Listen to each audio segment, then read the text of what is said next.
Welcome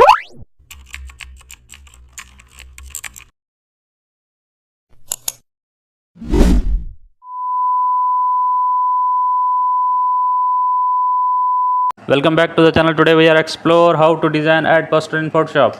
Open Photoshop and create a new poster size canvas. Fill the background with a solid color or gradient matching the brand theme.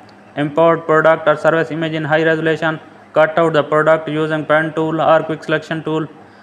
Place the product in the center or row of the third area. Add a clean geometric shape or color block behind the product. Insert the company logo at the top or corner. Add bolding headline text using sans serif or modern fonts. Use layer style like drop shadow outer glow to make the text pop.